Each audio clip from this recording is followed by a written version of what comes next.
Mateus 8:14. Diz assim: assim que Jesus entrou na casa de Pedro, viu a sogra deste de cama com febre. Ele tocou a sua mão e a febre a deixou. Então ela se levantou e passou a servi-lo. Ao cair da tarde, trouxeram-lhe muitos endemoniados, e com a sua palavra ele expulsou os espíritos e curou todos os enfermos, para que se cumprisse o que havia sido falado pelo profeta Isaías: ele tomou sobre si as nossas enfermidades e carregou as nossas doenças. Quando viu uma multidão ao seu redor, Jesus deu ordem de partir para o outro lado do mar. E um escriba, aproximando-se, disse-lhe: mestre, eu te seguirei aonde quer que fores. Jesus lhe respondeu: as raposas têm tocas e as aves do céu ninhos, mas o Filho do Homem não tem onde descansar a cabeça. E outro de seus discípulos lhe disse: Senhor, permite que antes eu vá sepultar meu pai. Jesus, porém, respondeu-lhe: segue-me e deixa os mortos sepultarem seus próprios mortos. Amém? Na nossa sequência de estudo, ou de estudos no livro de Mateus, depois de Jesus ter curado o servo do centurião, ele agora se dirige para a casa de Pedro.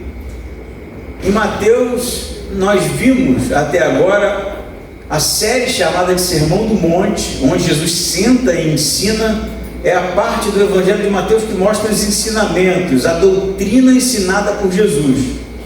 E agora Mateus, nessa nova sequência, vai evidenciar o poder de Jesus, poder sobre a doença, poder sobre as pessoas com espíritos demoníacos. E então, nessa sequência de curas, Jesus vai, como o texto diz, entrar na casa de Pedro, provavelmente para pernoitar por lá, e ele percebe que a sogra de Pedro está de cama, com febre. A gente não sabe que tipo de febre era essa, né? Poderia ser malária, que era muito comum naquele tempo, mas nem Mateus nem Lucas descreve para a gente que tipo de febre era. Lucas diz que era uma febre que não a deixava. Então provavelmente não era como um vírus de gripe, que você está febril num dia e no outro não está mais, mas uma febre persistente, fruto de alguma infecção. Ela está acamada com febre, e Jesus, quando a vê, diz o versículo 15, ele toca a sua mão e a febre a deixa. Então Jesus percebe o sofrimento da sogra de Pedro. Ele, num primeiro momento, vê, percebe através de olhos acurados a doença. Segundo o gesto de Jesus, ele toca a sua mão, provavelmente convidando ela a se levantar da cama. E nesse gesto de tocar a mão, imediatamente uma febre que era provavelmente de alguns dias, a deixa. E ela então fica curada daquela infecção ou daquele tipo de doença. Diz então que logo após ela ter sido curada, no versículo 15, que ela levanta e passa a servi-lo. O que isso significa? Quem servia as pessoas em uma casa era a mulher. Aqui nós temos uma casa que provavelmente vivia Pedro e sua esposa, e filhos, se tivesse. Filhos nós não sabemos se tinha, mas esposa é certo que tinha. E também provavelmente seu sogro e sua sogra. Era uma família grande em uma única casa. Então a matriarca, que era a sogra, era aquela que cuidava, que recebia, que cuidava da hospitalidade, que cuidava dos alimentos, que de fato ficava ali para receber pessoas de maneira hospitaleira, como é parecido hoje, né? com hoje. Hoje em dia, quando nós vamos receber alguma coisa, para o homem é só receber, né? Não, fulano e ciclano vem aí esse final de semana. Mas a gente sabe que para a esposa não é bem assim, né? Ela precisa dar aquela faxina, ela precisa deixar a casa arrumada, porque é coisa realmente que mulher se preocupa. No mundo antigo não era muito diferente. Ela iria servir, né? Porque esse era o tipo de papel que a mulher exercia, mas ela estava doente e incapacitada de fazê-lo, o que de certa forma gerava, além de a preocupação com essa mulher, uma inadequação na maneira de se receber hóspedes.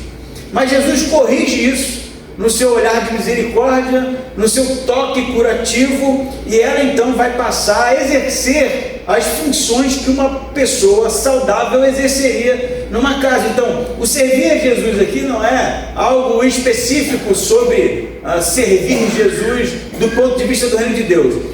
Aqui a ideia é de alguém que estava debilitado e incapacitado de exercer as suas funções domésticas, e que Jesus corrige, curando a doença e tornando ela apta novamente.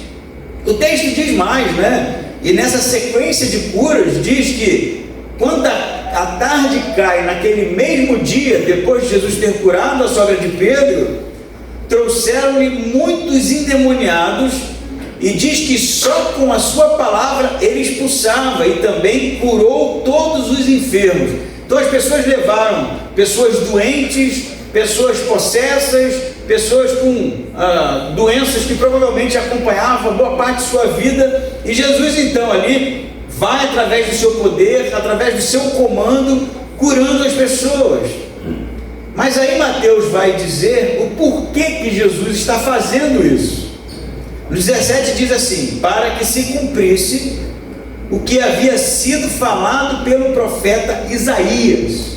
Isaías é um profeta do Antigo Testamento, que escreveu os seus textos em torno de 750 anos antes de Jesus. E ele falou, dentre muitas coisas, daquele que seria enviado por Deus, o Messias, o libertador. E essa parte do texto de Isaías, que é Isaías 53, fala justamente que ele carregou sobre si as nossas enfermidades, como Mateus vai citar aqui. Ele diz no 17, para que se cumprisse o que havia sido falado pelo profeta Isaías. Ele tomou sobre si nossas enfermidades e carregou as nossas doenças. Interessante aqui, na citação de Mateus, provavelmente do texto grego, né, do Antigo Testamento, a versão grega, a palavra tomou é de elaben, significa tomar com uma intenção. Não é simplesmente algo que você se encontra responsável porque alguém botou a responsabilidade em você, mas algo que você assume porque você assim deseja.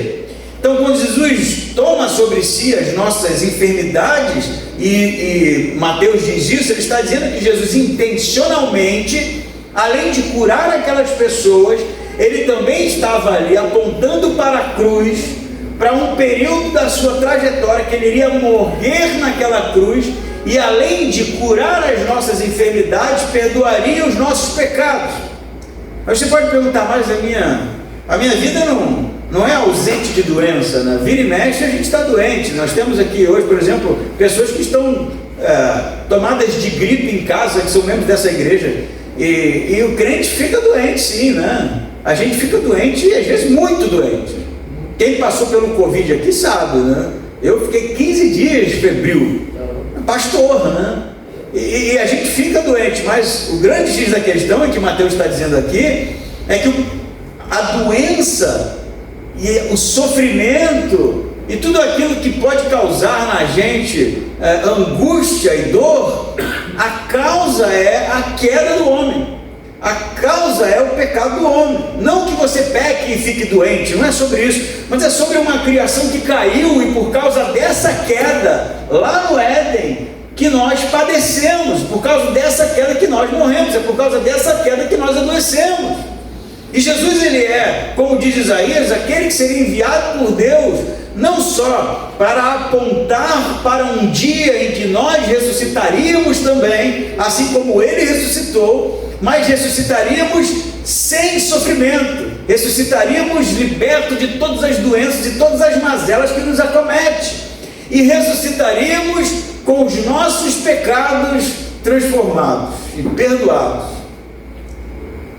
Vocês perceberam hoje, testemunharam hoje, ouviram hoje o testemunho dessas pessoas que se decidiram por Jesus. E o batismo ali, como falei na piscina, não é simplesmente um rito qualquer, e nem é algo da mesma forma místico em si mesmo, mas representa algo muito profundo do cristianismo.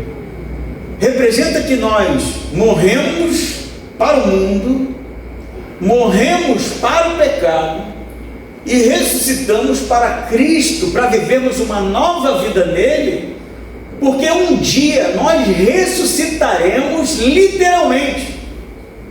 É isso que o Evangelho diz. O Evangelho não diz, os ensinamentos não dizem, de Jesus não dizem que o reino de Deus é sobre viver uma vida boa, longe de doenças, ou fazer coisas boas, praticar boas obras, ou ser uma pessoa melhor, embora essa seja a transformação que o Evangelho realmente nos leva a crer. Mas o Evangelho fala sobre a ressurreição e o vencer realmente a morte. Quando o texto diz que Jesus levou sobre si as nossas transgressões e as nossas doenças, está falando de um perdão mesmo e de ressurreição que irá acontecer um dia. Por isso, todo aquele que crê em Jesus, ele não coloca as suas fichas, as suas esperanças, as suas expectativas nessa vida, porque ela passa. Não coloca as expectativas nessa vida porque a gente fica doente. Não coloca as expectativas nessa vida porque a gente não tem o menor controle sobre ela. Quem aqui pode garantir que amanhã vai acordar vivo? Eu conto para vocês uma história bem rápida.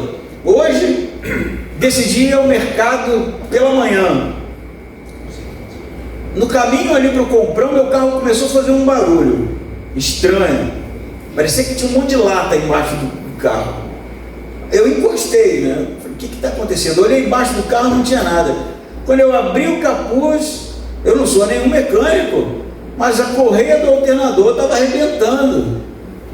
E eu falei, caramba, velho, logo hoje, domingo, se esse negócio arrebenta aqui, Wagner, o que acontece se arrebentar a correia do alternador? O alternador para de carregar a bateria e a bomba d'água para de funcionar. Prejuizão, né? Fundo do motor. Mas quando eu saí de casa, eu não estava fazendo barulho. Mas ali estava. E que controle eu tenho sobre isso?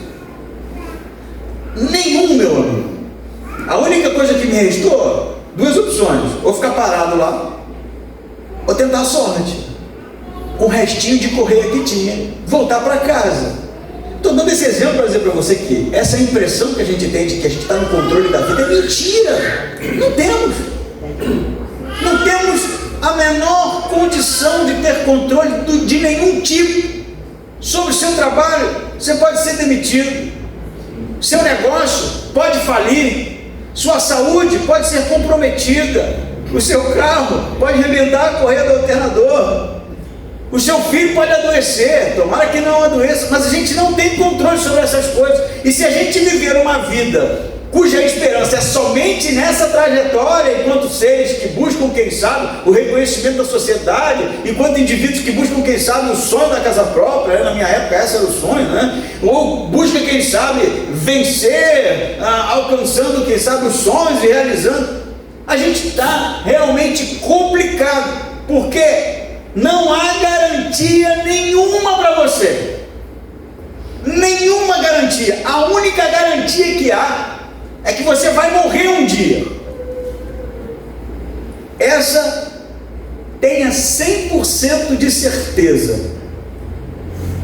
Daqui 10, 20, 30 anos, 40 anos, tem gente que não vai estar mais aqui. Não é porque quer, porque a gente não tem um controle. Mas o cristianismo nos convida a colocarmos a nossa esperança na ressurreição. de que um dia nós iremos ser ressurretos com Jesus, porque Ele levou sobre si as nossas transgressões, Ele levou sobre si as nossas doenças, Ele levou sobre si as nossas enfermidades, para nos trazer uma esperança da ressurreição. Essa é a fé cristã, é isso que nós cremos, no Cristo que venceu a morte, assim como o batismo simbolizou ali, que nós um dia morremos e ressuscitamos com Ele, porque um dia iremos ressuscitar para a eternidade. Amém? E se você não crê nisso, você é a pessoa mais infeliz do mundo. Mais infeliz do mundo, porque não resta muita coisa. Mateus vai dizer, Ele tomou sobre si porque Ele quis tomar com intenção e carregou as nossas enfermidades e as nossas doenças e nos oferece perdão para a salvação. Continuação do texto diz o seguinte: no 18 diz que Jesus vê uma multidão se aproximando. Ele já havia curado muitas pessoas e agora começa a aglomerar gente, as pessoas começam a ficar curiosas, começam realmente a chegar em número muito grande. Então ele vai para o outro lado, provavelmente atravessando aqui o rio, e do outro lado você vai ter uma nova cena. Se no primeiro momento Jesus cura e as pessoas veem, outros, impressionados, maravilhados com a cura, o procuram, como é o caso desse escriba, no versículo 18, 19. Escriba era aquele que tinha conhecimento do Antigo Testamento, ele ensinava o Antigo Testamento, ele era versado no Antigo Testamento. E não era muito comum escriba procurar Jesus para ser discípulo dele, não. É possível que houvessem alguns escribas como seguidores de Jesus, mas normalmente, na narrativa do Novo Testamento, eles são opositores a Cristo. Mas esse escriba aqui, provavelmente impressionado com os sinais, com os milagres, ele faz aqui uma abordagem bem interessante para a gente. Ele diz assim: e um escriba, diz Mateus, aproximando-se, disse-lhe: mestre, eu te seguirei onde quer que fores. Assim, eu li no primeiro momento e falei: caramba, ele está decidido a seguir Jesus. Jesus era um andarilho, e onde quer que Jesus vá, ele queria estar com Jesus. Eu acho que seria o sonho de qualquer pastor, ouvir isso: pastor, onde Jesus estiver, eu irei segui-lo. Não é bonito isso? Eu queria ouvir de todos vocês: onde Jesus estiver, eu quero segui-lo, onde quer que for. E aí eu, réis mortal, eu ia ficar feliz, mas não é o que Jesus faz aqui, não. Olha que estranho, Há quem diga que Jesus foi o pior plantador de igreja que já existiu, porque ele mandava as pessoas embora, ele não juntava gente, ele mandava embora. Olha o que Jesus vai dizer. Jesus respondeu no 20: as raposas têm toca e as aves do céu ninho, mas o Filho do Homem não tem onde descansar a cabeça. O que Jesus está dizendo? Ele está na casa de Pedro, sai da casa de Pedro, vai para o outro lado. Aquele escriba, impressionado com as curas, deseja segui-lo, deseja ser um aprendiz, deseja ouvir dos ensinamentos, deseja que Jesus fosse o seu rabi, o seu professor. Mas Jesus vai dizer que ele precisa pensar muito bem sobre isso, porque não há nenhum tipo de garantia. Jesus está dizendo: você quer me seguir, mas saiba de antemão que eu não tenho casa, eu não tenho onde dormir, eu não tenho onde reclinar a minha cabeça para descansar. Então, a gente percebe que a resposta de Jesus é negativa, porque provavelmente ele está vendo uma empolgação naquela pessoa, mas vazia. E aí, por conta disso, Jesus vai logo mandar a real, num bom português, e dizer: não é tão simples assim não, filho. Você precisa calcular muito bem a sua decisão. Se no primeiro momento eu falo que a nossa esperança está na ressurreição de Jesus, e o que o meu sonho, o meu desejo era de que você realmente se entregasse para Cristo, fosse batizado e dissesse, eu quero seguir Jesus onde quer que Ele vá. Eu queria dizer para vocês, para aqueles que estão nos visitando, que você precisa calcular muito bem essa decisão. Ela não pode fruto da emoção. Ela não pode ser fruto de boas impressões. Ela não pode ser fruto de um extasiamento por causa do poder de Jesus.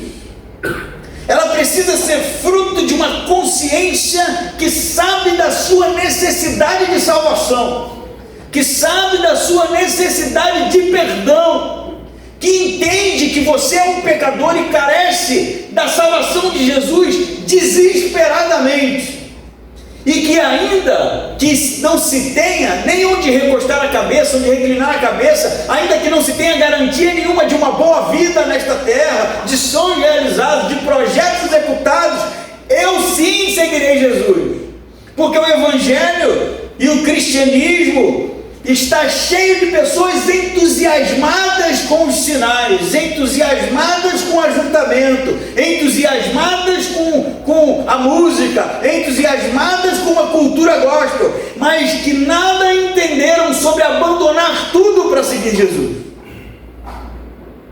Meu amigo, pense muito bem. Eu vou despregar o Evangelho agora. Se você ouviu a voz de Jesus, se algo lhe incomoda no seu íntimo, se você percebe que é tempo, quem sabe, de tomar uma decisão e congregar em alguma igreja cristã, calcule o custo, porque vai te custar tudo. Tudo. Não existe meio cristianismo, não existe meia fé, não existe meio seguir Jesus. Ou a gente entrega tudo e Ele se torna o Senhor da nossa vida, ou não entregamos nada. Você acha que eu sou radical? Jesus era muito mais radical que isso. Jesus vai dizer assim, ó, não foi eu que disse, não foi Ele: aquele que amar sua mãe e seus irmãos mais do que a mim, não é digno de mim. Você ama seu filho, sua filha, seu pai, seus irmãos? Ama, né? A gente daria vida por eles, não? Essa semana minha mãe estava contando para ela, me deu um susto. Ela mandou 3 fotos, sem texto, sem áudio, sem nada. Um era o olho todo vermelho, um olho só, todo vermelho. O outro era o tórax todo roxo, e o outro era um fogão todo estourado. Eu falei, morreu. Eu olho, o tórax, olha o fogão, explodiu o fogão, minha mãe morreu. Liguei desesperado. Mãe, o que aconteceu? Ela estava toda bonitona. Eu falei, peraí, mas que foto é essa? Ela falou, não, eu tive uma conjuntivite umas semanas para trás, bati com o tórax ali, ficou roxo. E essa semana o fogão estourou lá, deu um vazamento de gás. Eu falei, mas não aconteceu nada com o senhor? Não aconteceu nada. Eu falei, mas esse conjunto de foto aqui é para me deixar maluco, né? E se minha mãe estivesse naquela situação que eu imaginei que estaria, eu ia correr para lá desesperado, porque nós cuidamos dos nossos parentes, cuidamos de quem nós amamos, né? São pessoas importantes para nós, né? Jesus diz que se você amar a eles mais do que a Ele, você não é digno de ser discípulo dele. Percebe? O radicalismo de Cristo é sobre abandonar tudo, é sobre entender que Ele é a coisa mais preciosa que pode acontecer na existência humana, é sobre entender que Jesus é o único que pode fazer da nossa vida algo com significado. Não são parentes, não é casa, não são negócios, não é dinheiro, não é a felicidade, é segui-lo. Porque Ele, e somente Ele, tem a vida eterna. Por isso que Jesus vai olhar para aquele empolgado, aquele escriba, e vai dizer: filho, calcule os riscos, porque aquele que me seguir poderá dar a vida, poderá perder a vida, poderá ser perseguido, poderá realmente padecer sofrimento. Mas a salvação em Jesus é a única esperança que deveríamos colocar todas as nossas expectativas. Amém? Amém. Ficou fraco isso, amém? Amém? Amém, né? Eu não concordo com você, pastor. Não foi eu que escrevi isso aqui, cara. O 20 diz assim, é o segundo agora discípulo que procura Jesus, né? Esse aqui é o contrário. Se o primeiro está empolgado, né? e quer ser seguidor de Jesus, Jesus já dá lá nos dedos, né? Você pode calcular, porque eu não tenho nem onde pôr a minha cabeça para dormir. O segundo é o seguinte: 21 diz assim: outro de seus discípulos lhe disse: Senhor, permite que antes eu vá sepultar meu pai. O que isso significa? Não que o pai dessa pessoa já tenha morrido, não é o caso, porque a responsabilidade sobre os pais era dos filhos.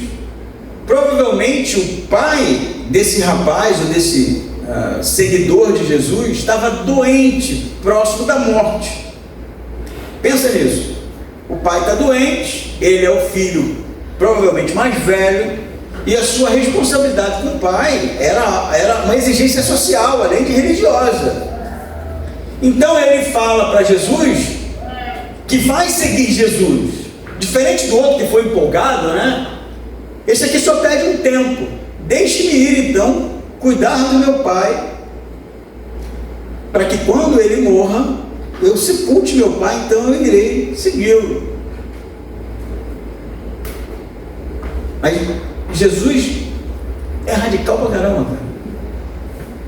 Ele diz não. E a resposta de Jesus, o não, se fosse só assim, não, já estava ruim. Pelo menos para mim. Pô, Jesus, caramba, que falta de sensibilidade, né? Não vai não, filhão. Tu não vai enterrar teu pai não. Isso já seria o suficiente para a gente. Esse cara é Messias do quê? Mas ele diz mais, ele diz: desde que os mortos enterrem os seus mortos. Que tipo de coisa ele está dizendo aqui, gente? Ele está dizendo que aqueles que não eram seguidores dele, discípulos dele, que não criam nele, estão mortos. Ainda que não tenham morrido fisicamente, mas estão mortos espiritualmente, separados de Deus, condenados à morte eterna. Se no primeiro momento tem um empolgado aqui que vai realmente ser colocado frente à realidade do que era ser discípulo de Jesus, no segundo momento eu vou dizer para você: seguir Jesus é algo que vai exigir tudo de você e que requer realmente urgência, mas não é a urgência da empolgação superficial, não é a urgência de quem ouviu essa mensagem e diz: rapaz, eu quero congregar nessa igreja, então ela parece ser legal. É a urgência realmente de quem percebeu que o que está fora de Cristo está morto, não tem vida, não produz nada para a vida eterna, é realmente algo que está fadado a desaparecer, está fadado a ser consumido, está fadado a ser consumado, ainda que seja a doença de um parente. Você perceba que o que Mateus está querendo dizer aqui é o nível de exigência que Jesus faz daqueles que decidiram-se por segui-lo. O nível de exigência é: ainda que seu pai esteja doente, me seguir é mais importante. Ainda que seu pai esteja à beira da morte, me seguir é mais importante. Ainda que me seguir é mais importante. Por isso, temos que calcular os custos. Uma vez calculado, entendendo a nossa necessidade de salvação, entendendo a nossa necessidade de realmente sermos salvos por Jesus, a decisão precisa ser soberana sobre todas as outras coisas. Sobre todas as outras coisas. Porque irá lhe custar tudo. Irá lhe custar tudo. Jesus conta uma parábola que diz que um homem encontrou uma pedra preciosa, só que aquela terra não era dele. E aí ele vai, vende todas as suas posses, todos os seus bens, todas as suas terras, para comprar aquela terra, para ficar com aquela pedra, porque diz o texto que ele encontrou o tesouro precioso, a pérola preciosa. Mas na parábola de Jesus, ele não compra porque ele vai vender a pérola para comprar mais coisas, porque a pérola tinha muito valor. Ele compra para ficar para ele, porque aquilo era a coisa mais bela que ele já havia visto. O reino de Deus vai exigir tudo da gente. Seguir a Jesus é tomar essa decisão, porque você encontrou a pérola de grande valor. Porque o reino de Deus, porque o Evangelho de Cristo, porque o Jesus que morreu na cruz por nós, é o que de mais belo pode acontecer na existência humana. Amém? Vamos ficar em pé e orar?